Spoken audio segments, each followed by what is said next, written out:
Le soleil, il fait beau, ce petit coin de nature. Non, franchement, on est bien. Je dirais même qu'on est mieux que sur un plateau de télévision.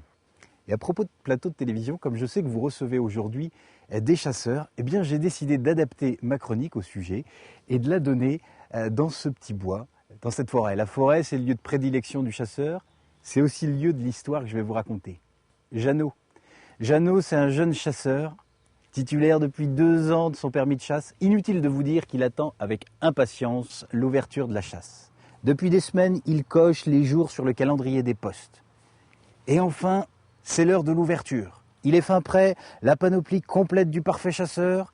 Bon, il s'est préparé, il a laqué ses cheveux, il a renversé la bouteille d'eau de Cologne, et puis le sourire Colgate Bifluor 100% savonnette.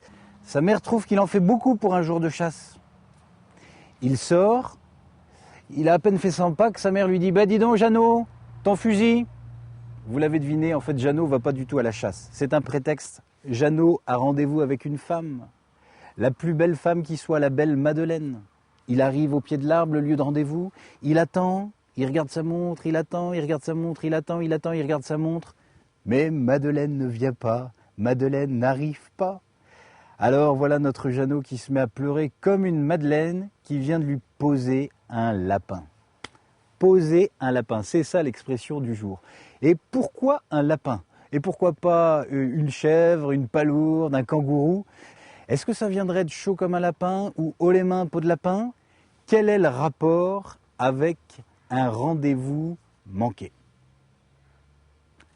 C'est la question. Voici 3 explications vraies de vraies, à peine romancées. À vous de retrouver la véritable. C'est la partie interactive de cette chronique. 3 explications. La première explication, eh bien, l'expression « poser un lapin » trouve son origine dans le terme « faire faux bond ». Or, quel animal fait des bonds? Le lapin.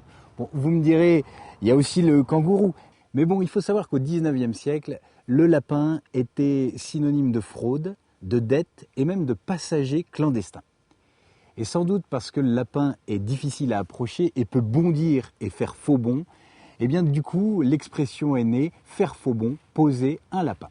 Première explication.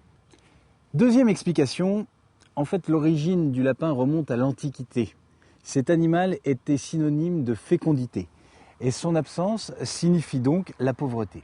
À la fin du 19e siècle, poser un lapin, ça voulait dire profiter d'une prostituée et partir sans payer, ne pas rétribuer les faveurs d'une jeune fille. Étonnant, non?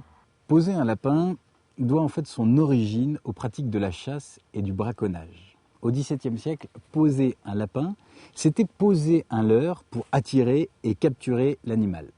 Seulement, par manque de moyens, cette technique a été souvent vouée à l'échec. Et au fur et à mesure, l'expression s'est imposée pour signifier l'échec du chasseur ou du braconnier. Il revenait bredouille, le piège l'a trompé, l'animal lui a posé un lapin. Étonnant aussi. Alors, à votre avis, quelle est la véritable explication? C'est pas évident. Il y en a une qui vous concerne, en tout cas. La 3e explication, ça vous paraît plausible, ça? C'est la seule qui nous concerne. La première, je ne sais pas. L'eau de Cologne, tout ça, c'était du vécu un peu. Bon. Alors, une des 3 propositions? Moi, je pense que c'est la 3e, ça me paraît la plus plausible. La 3e, ouais. Ouais, je pencherai aussi pour celle-ci. Ouais. Franck Petot? Mais j'hésite. Ah oui?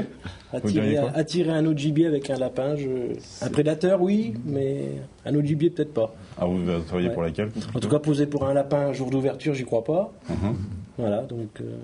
La première? Ouais. Je vais dire aussi la première. Moi, je dirais bien la 2. Elle sentait vraiment le réel. J'ai pas la réponse, hein? Non, vous sentez pas la 2? Non. Bon, allons-y. C'était trop romancé. Eh bien, résultat des courses, c'est la 2e explication qui est vraie.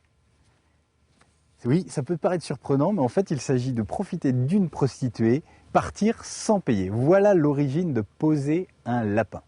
Juste pour info, à la fin du 19e siècle, c'est les étudiants qui vont faire varier le sens de cette expression, puisque c'est laisser poser qui va signifier laisser attendre quelqu'un.